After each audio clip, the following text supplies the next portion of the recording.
Rahim. Assalamu alaikum students. Hope you all are doing good. Student, this is textbook of English for grade 8 and this is our lecture number 4. You know, in our previous lecture we did the reading of chapter number 11, a great virtue. Today we will do the exercise and question answers of this unit. The first question is answer the following questions. Where did the old man live? Where did the old man live? The answer is the old man lived in a forest. Question number 2 is who first knocked at his door in stormy night? We have read the unit and we know कि सबसे पहले दरवाजे पे उस तूफानी रात में किसने दस्तक दी? There was a hunter who first knocked in the stormy night. कौन था? हंटर था जिसने सबसे पहले दस्तक दी. How many people were in the hut during that stormy night? और उस रात जो है कितने लोग थे उस हट में? There were 6 people in the hut during that stormy night. Total वो 6 लोग थे.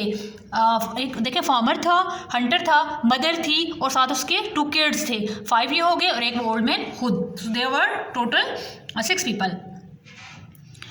Did the old man refuse to give shelter to anyone? क्या उस बूढ़े आदमी ने किसी को भी शेल्टर देने से, पनाह देने से इनकार किया? No, he did not refuse to anyone. उसने किसी को भी इनकार नहीं किया, उसने किसी को भी अंदर आने से मना नहीं किया. Question number 5 is how did the people spend the stormy night in their small हट? वो तूफानी रात उन लोगों ने उस छोटी हट में कैसे गुजारी?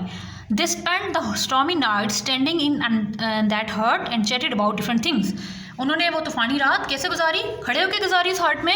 And the chatted about different, उन्होंने मुख्तलिफ चीज़ों के बारे में बातें की सारी रात. Okay, part B is fill in the blanks with preposition. Prepositions लगाने हैं इनमें. And students you know what is the preposition? Prepositions क्या होते हैं? जो कि पोजीशन शो करते हैं किसी भी चीज़ की, कि वो कहाँ है. इन, ऑन, आवर, अंडर, और they are added to the added with the noun और pronoun to add the meaning of the noun और pronoun. They spend the night standing that small hut. उन्होंने रात कैसे गुजारी? खड़े होके. इन दैट स्मॉल हट, उस छोटी हट में खड़े होके. The pious old man moved dash open the door. Move to open the door, दरवाज़ा खोलने के लिए वो आगे बढ़ा. Who is knocking at my door?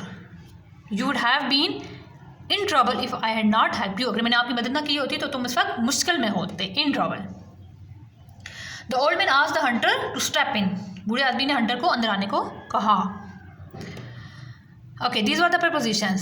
Next question is choose the correct option. Old man gave the hunter a cup of. बूढ़े आदमी ने हंटर को क्या दिया? टी दी, मिल्क दिया, coffee the, juice. The right answer is milk. How many people could sleep in the hut? 1, 2, 3, 4. 2 people. Or it can be 1. So एक या 2 लोग जो हैं वो सो सकते थे, रह सकते थे उस हट में. Who was the second person to knock at the door? Okay, first तो हंटर था. हंटर के बाद कौन था? फार्मर था. Hunter, the boy, the women. Second person was the farmer. Who stopped the old man from opening the door? किसने उस बूढ़े आदमी को दरवाज़ा खोलने से रोका? हंटर ने, the farmer, the women, no one. The farmer is the right answer. By providing him the food. So here you have to write here the 5 ways in which you can help someone in your daily life. Make meaningful words beginning with the last letter of each word. Okay, last letter से देखना है कि कौन सा word हम बना सकते हैं. Hesitation. What is the last letter of hesitation? N. N से हमने word बनाना है. N से कोई भी meaningful word आप बना सकते हैं. Night. Help. Last letter is P. P for pious. P for precious. कुछ भी बन सकता है. Poor. Okay, virtue. Last letter is E. So E से हमें word बनाना है. Enemy. Envy. Envelope. Okay, pious. The last letter is S. Shelter. S for sharpener. Shell. Okay, boy. Y is the last letter. Ear. Example, Kate. The word ends in T. The last letter of Kate is T. Your word that begins with T is tie. The last letter in the tie is Y. Your next word must begin with Y. It is yellow. Yellow ends in W. The word that begins with W is water. Start with the activity. Okay, ये example हमें दी गई थी कि इस तरह से हमने ये वर्ड्स बनाने हैं. लास्ट लेटर से कोई भी आपने न्यू वर्ड बनाना है. Underline the adjectives from the story a great virtue. Okay, great virtue जो हमने रीड की स्टोरी, उसमें से जो एडजेक्टिव है उनको अलग करना है. Here are the adjectives from the story students आप खुद भी देख के लिख सकते हैं, जो मज़ीद अगर कुछ मैंने नहीं ऐड किए तो आप उनको ऐड कर सकते हैं. Noble, men, heavy rain. You know what is adjective? Adjective which adds to the meaning of the noun, which describes the noun. Noble men. अब देखिए मेन को यहाँ पे कौन डिस्क्राइब कर रहा है? नोबल डिस्क्राइब कर रहा है कि आदमी क्या था? शरीफ था, महजब था, अजीम था. So noble is the adjective. Heavy rain. अब रेन जो है वो क्या है? नाउन है, तो इसके साथ एडजेक्टिव लगाया हेवी, जिसको डिस्क्राइब कर रहा है कि कैसी तूफ़ानी बारिश हो रही थी. Hot milk. मिल्क के साथ एडजेक्टिव लगाया hot. Small bed, small hurt. So bed and hurt are noun here. Small bed, small is the adjective describes the bed here. Small is the adjective describe the hurt, कि hurt was small. pious man. आदमी कैसा था? pious था. noble man, pious man, kind man. stormy night, तूफानी रात. So night was stormy. Stormy here is the adjective. Okay student, identify the following elements of the story a great virtue.